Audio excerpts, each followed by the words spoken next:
بسم الله الرحمن الرحیم. په تیرو درسي ویډیوګانو کې موږ او تاسې د ویټامینونو په اړه پیل کړی وو. ومو ویل ویټامینونه عضوي مرکبات دي او همدارنګه د هغوی په جوړښت باندې وغږېدلو، د هغوی په ارزښت باندې وغږېدلو او همدارنګه د ویټامینونو په ډلبندۍ باندې وغږېدلو. ومو ویل د ویټامینونو ډلبندي د هغوی د انحلالیت پر بنسټ ده. یو تعداد ویټامینونه هغوی په اوبو کې منحل دي، یو تعداد ویټامینونه هغوی په غوړ یا په شحمو کې منحل دي. بیا د هغو ویټامینونو له ډلې څخه چې هغوی په اوبو کې منحل دي موږ په فولیک اسید باندې وغږېدلو. همدارنګه د ویټامین B12 په اړه باندې هم وغږېدلو، د هغې جوړښت او د هغې په دنده باندې وغږېدلو. په نننۍ درسي ویډیو کې موږ او تاسې د ویټامین B12 په کمښت باندې غږیږو، د هغې په لاملونو باندې او هغه ستونزې چې د ویټامین B12 د کمښت څخه رامنځته کیږي په دې باندې غږیږو. همدارنګه په راتلونکي ویډیو کې به د پرنشیس انیمیا په اړه وغږیږو، د هغې د لاملونو په اړه او همدارنګه د هغې د تداوی په اړه باندې په راتلونکي ویډیو کې انشاءالله بحث کوو. او همدارنګه په دې درسي ویډیو کې موږ د ویټامین B12 په هضم باندې غږیږو، همدارنګه د هغې په جذب باندې هم غږیږو، ځکه د ویټامین B12 یا د کوبالامین د هغې جذب او د هغې میتابولیزم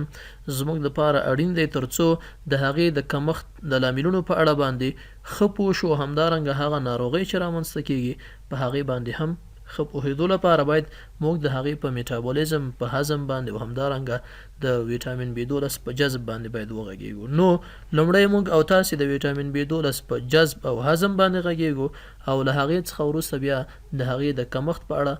غږیږو. لکه مخکې مو چې یادونه وکړله، ویټامین B12 یو له هغه ویټامینونو څخه دی چې هغه په اوبو کې منحل دی او موږ په لومړۍ درسي ویډیو کې ویلي وو چې هغه ویټامینونه چې په اوبو کې منحل دي هغوی په داخل لوزیت کې نه ذخیره کیږي. ولې کوبالامین یا ویټامین B12 یو له هغه ویټامینونو څخه دی چې په اوبو کې هم منحل دی او په داخل لوزیت کې ذخیره کیږي او ذخیره کېدنه هم په داخل د ځیګر کې ده چې په داخل د ځیګر کې له 2 تر 5 میلی ګرامو پورې کېدلی شي هغه ذخیره شي. او همدا لامل دی چې هغه اعراض او علایم، هغه نښې نښانې چې د ویټامین B12 د کمښت څخه رامنځته کیږي هغه موږ په لنډ وخت کې د هغې د کمښت له امله نشو لیدلی. یعنې که چیرې د یو انسان په وضعیت کې د ویټامین B12 کمښت پیل شي، یعنی هغه له هغه سرچینو څخه ګټه وانخلي یا له هغه سرچینو څخه ګټه اخیستنه منع کړي یا له هغې څخه د ګټه اخیستنې مخنیوی وکړي په کومو سرچینو کې چې ویټامین B12 موجود دی، نو په دغه اشخاصو کې کېدلی شي تر کلونو پورې هغه نښې نښانې چې د ویټامین B12 د کمښت څخه رامنځته کیږي ونه لیدل شي. او لامل یې دا دی چې ویټامین B12 برخلاف د ټولو هغو ویټامینونو چې هغه په اوبو کې منحل دي دا په داخل د ځیګر کې ذخیره کیږي. نارمل مقدار د ویټامین B12 په داخل د مایعاتو د وضعیت کې په داخل د پلازما کې هغه د 0.008 تر 0.24 مایکروګرام فی ډیسی لیټر یعنی په 100 میلی لیټره کې دی. که چیرې د هغې موږ منځنی حالت په نظر کې ونیسو یا د هغې اوسط په نظر کې ونیسو 0.02 مایکروګرام فی ډیسی لیټر یا په 100 میلی لیټره کې 0.02 مایکروګرام ویټامین B12 لیدل کیږي. لکه مخکې درسي ویډیو کې موږ هم ویلي وو د ویټامین B12 یا د کوبالامین یوازینۍ سرچینې هغه خوراکي توکي دي چې هغه د حیواني منابعو څخه ترلاسه کیږي، یعنی هیڅ داسې نباتي سرچینې موږ نه لرو چې له هغې څخه ویټامین B12 ترلاسه شي. همدا لامل دی چې په هغو وګړو کې چې هغوی ویجیټریین دي یا هغه وګړي چې هغوی یوازې له ترکاریو او سبزیجاتو څخه ګټه اخلي او له غوښو څخه ګټه نه اخلي، په هغوی کې دا خطر ډیر لیدل کیږي چې په هغوی کې د ویټامین B12 کمښت رامنځته شي، ځکه د کوبالامین یا د ویټامین B12 سرچینې هغه ټولې حیواني سرچینې. دا چې موږ وایو چې ویټامین B12 یو له منحل په اوبو کې ویټامینونو څخه دی، نو دا حتما له د انزایمونو لپاره د کوفیکټر یا د کو انزایم په شکل دی چې په دې اړه موږ په تیرو درسي ویډیو کې غږېدلي هم یو. نو کله چې موږ هغه سرچینې اخلو چې هلته ویټامین B12 موجود وي دا باید له یاده ونه باسو چې ویټامین B12 هلته په آزاد شکل سره نه دی. دا ویټامین B12 چې په هغو سرچینو کې موجود دی او سرچینې هم حیواني دي، نو حتما دا له پروټینونو سره یو ځای دی او په ځانګړي ډول له انزایمونو سره چون د هغې لپاره کوفیکټر یا کو انزایم دی نو دا حتما له پروټینونو سره یو ځای دی. په آزاد شکل ویټامین B12 موږ په حیواني سرچینو کې یا نه لرو کوي ډیر کم. موږ نشو ویلی چې هغه سرچینې چې له هغې څخه موږ ویټامین B12 اخلو په هغې کې د ویټامین B12 په آزاد شکل وي. نو حتما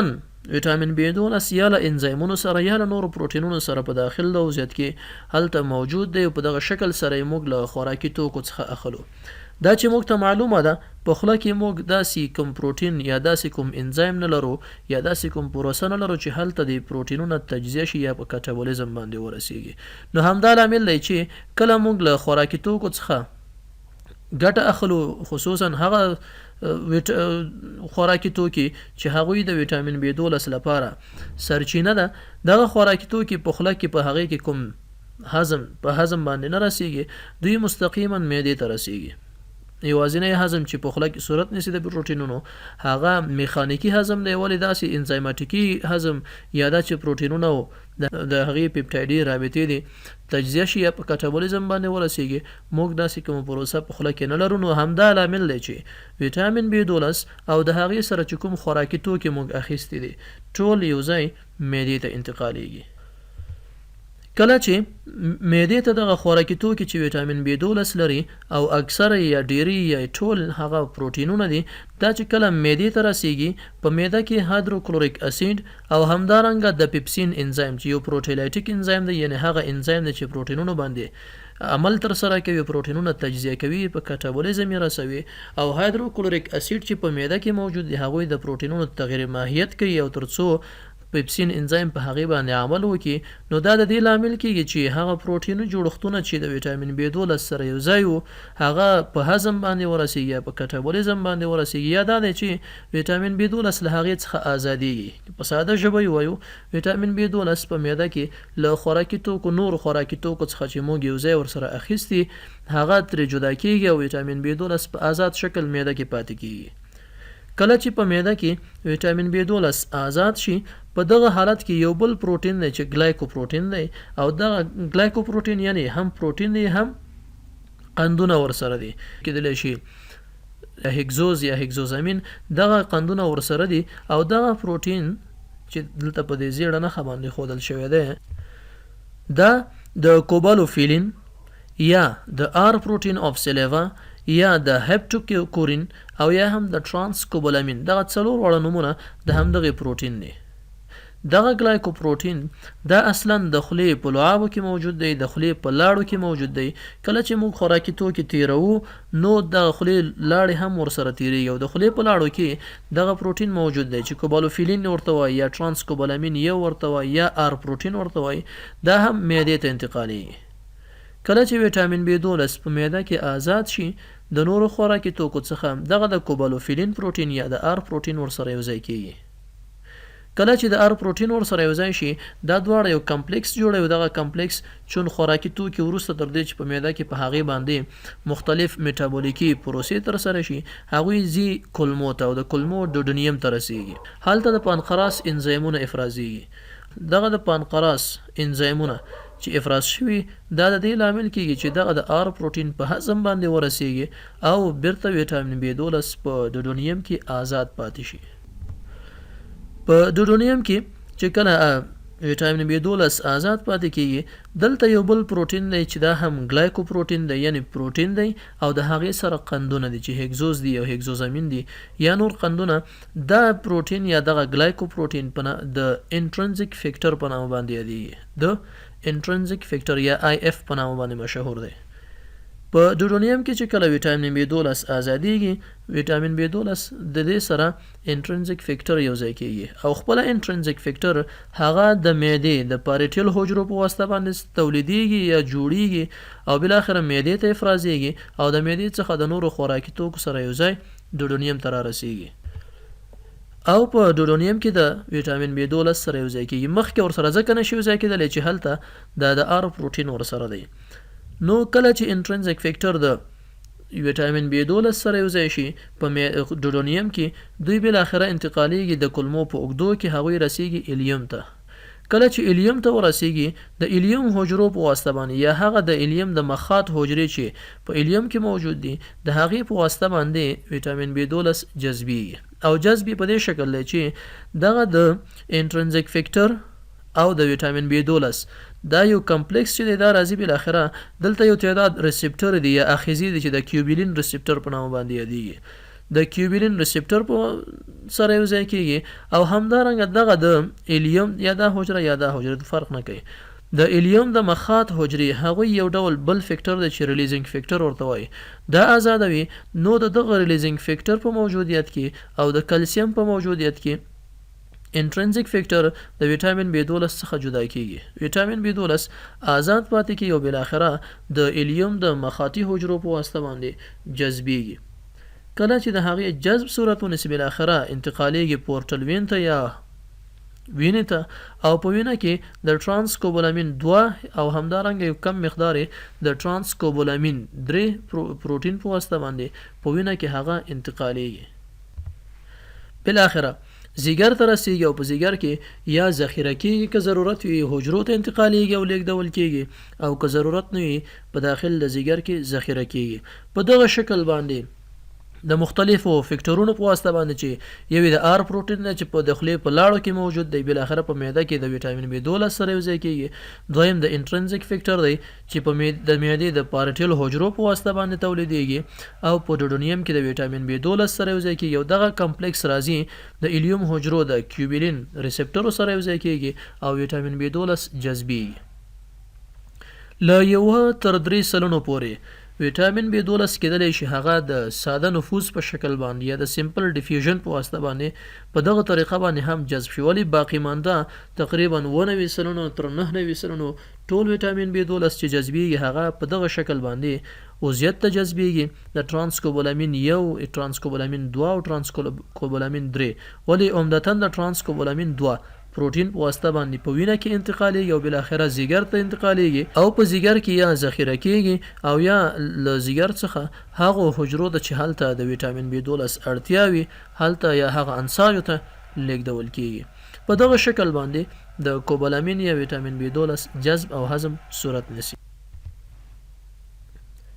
د کوبالامین ډیفیشنسي یا کمښت کېدلی شي د مختلفو لاملونو له امله رامنځته شي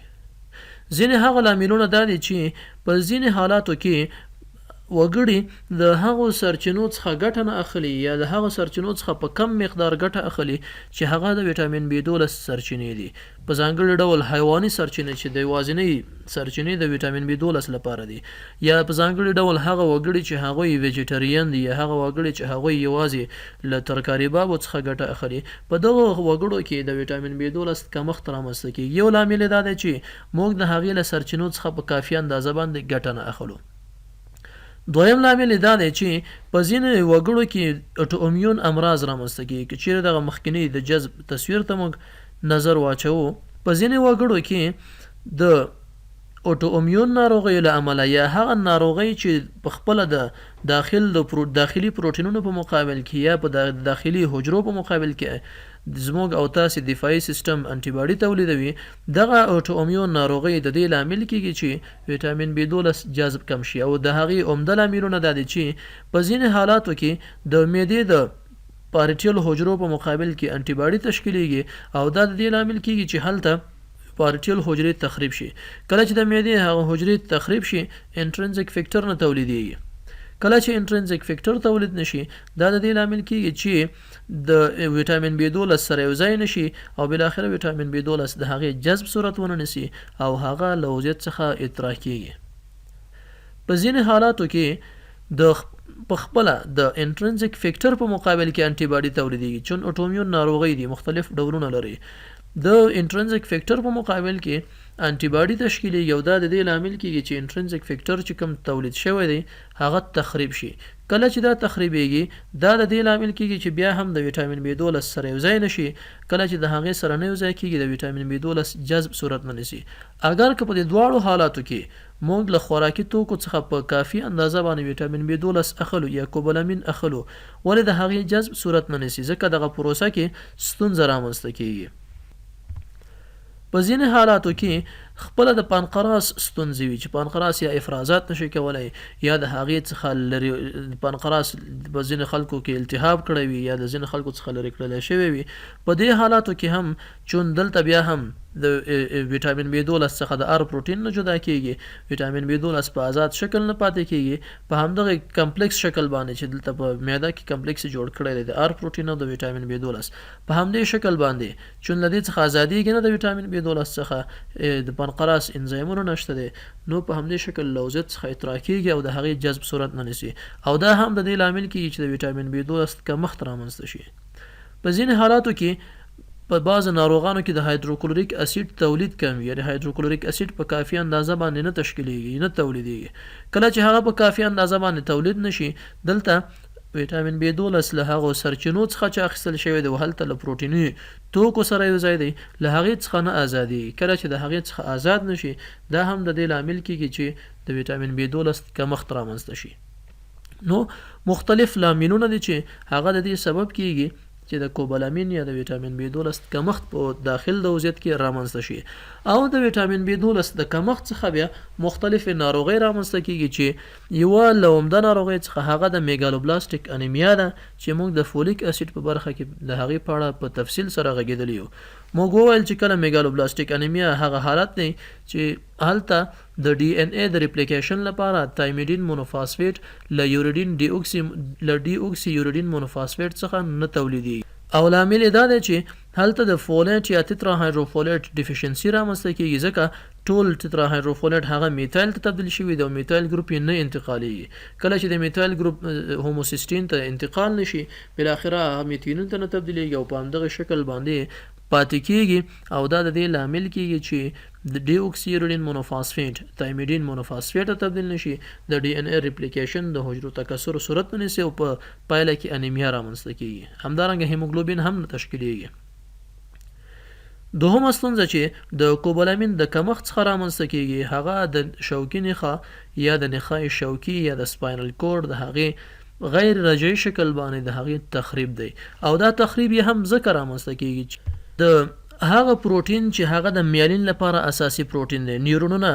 میالینی پوښ لري او دغه پوښ لپاره یو پروټین ضرور دی او دغه پروټین چون موږ پوهیږو چې پروټین د امینو اسیدونو څخه تشکیل شوی دی یو له امینو اسیدونو څخه چې په د میالین پوښ په پروټین کې موجود دی هغه د ارجینین دی د دې لپاره چې میالین پوښ په درست شکل سره تشکیل شي نو دغه د ارجینین د آر زنجیر یا جانبي زنجیر د ارجینین د امینو اسید چې د میالین په اساسي پروټین کې موجود دی هغه باید میتایلیشن شي او کله چې د کوبالامین ډیفیشنسي وي دا د دې لامل کیږي چې تترا هایدروفولیټ په انساجو کې تشکیل نشي او هغه نشي کولی چې د میتایل ګروپ انتقال کړي دا بالاخره په همدې باندې پایېږي چې دغه د ارجینین د آر زنجیر یا زنجیر جانبي هغه میتایلیشن نشي او کله چې هغه میتایلیشن نشي دا د دې لامل کیږي چې د میالین د پوښ اساسي پروټین هغه تشکیل نشي په درست شکل سره کله چې هغه په درست شکل سره تشکیل نشي بالاخره د نیورونونو میالین پوښ نه تشکیلیږي او کله چې د نیورونونو میالین پوښ تشکیل نشي نیورونونه تخریبیږي نو د کوبالامین د ډیفیشنسي څخه کېدلی شي په غیر رجعي شکل باندې د سپاینل کورډ یا د نخاع شوکي تخریب هم رامنځته شي همدارنګه چون هغه حجرې چې هغوی په ډیر اندازه باندې تکثر کوي د هغوی لپاره د ویټامین B12 او د تترا هایدروفولیټ یا د فولیک اسید یا د ویټامین B9 اړتیا ده نو دلته چون کوبالامین ډیفیشنسي لیدل کیږي د معدې د مخاط حجرې هغوی چون هم په ډیر اندازه باندې تکثر کوي نو دلته چون دغه تکثر صورت نه نیسي ځکه DNA ریپلیکیشن صورت نه نیسي نو دا د دې لامل کیږي چې د معدې د مخاط حجرې یا د معدې مخاط هم ضایع شي او له منځه لاړ شي یا کم شي همدارنګه چون د ژبې د په پوښ یا د ژبې په پورتنۍ برخه باندې حجرې هم ډېرې دي او د هغې تکثر هم ډېر دی دغه حجرې هم په درست شکل سره تکثر نشي کولی دا د دې لامل کیږي چې دغه حجرې هم له منځه لاړې شي او ژبه په هموار شکل باندې لیدل کیږي د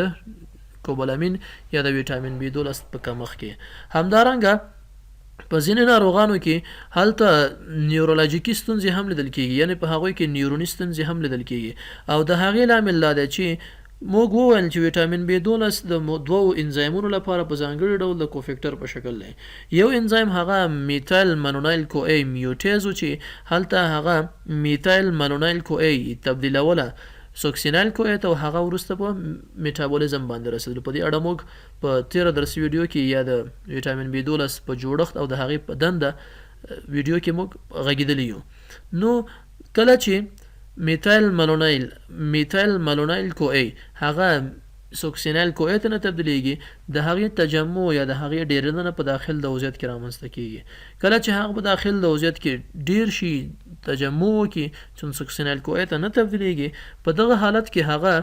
د مختلفو حجرو د حجروي غشا سره یوځای کیږي. کله چې د حجروي غشا سره یو اضافي مالیکول یوځای شي د هغې کیفیت تغییر کوي، د هغې جوړښت تغییر کوي او هغه په مختلفو ستونزو باندې پایېږي. نو همدا لامل دی چې کله میتایل مالونایل کو ای په داخل د وضعیت کې تجمع پیدا کړي، هغه د نیورونونو د حجروي غشا سره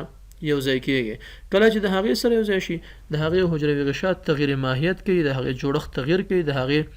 دنده تغییر کوي، بالاخره په نیورونونو کې ستونزه رامنځته کیږي او دا هم د دې لامل کیږي چې د نیورونونو ستونزې رامنځته شي. همدارنګه په هغو ناروغانو کې چې ویټامین B12 کمښت پکې لیدل کیږي، په دغو ناروغانو کې د میتایل مالونیک اسید د هغې یوریا حالت، یعنی که موږ ووایو میتایل مالونیک اسید یوریا رامنځته کیږي، یعنی د دغو ناروغانو په ادرارو کې میتایل مالونیک اسید هغه هم اطراح کیږي چې دا یوه له نښو څخه ده چې موږ کولی شو په ځینې حالاتو کې د ویټامین B12 په دغه شکل باندې هم د هغې کمښت تشخیص کو. دا د ویټامین B12 د کمښت عمومي اعراض او علایمو او همدارنګه د هغې میټابولیزم. په راتلونکي درسي ویډیو کې موږ په پرنشس انیمیا باندې غږیږو چې هغه هم یو له مهمو ناروغیو څخه دی چې د ویټامین B12 په کمښت کې رامنځته کیږي. نه چې ویډیو ډیره اوږده نشي، نو په بله درسي ویډیو کې د هغې په اړه باندې په تفصیل سره غږیږو.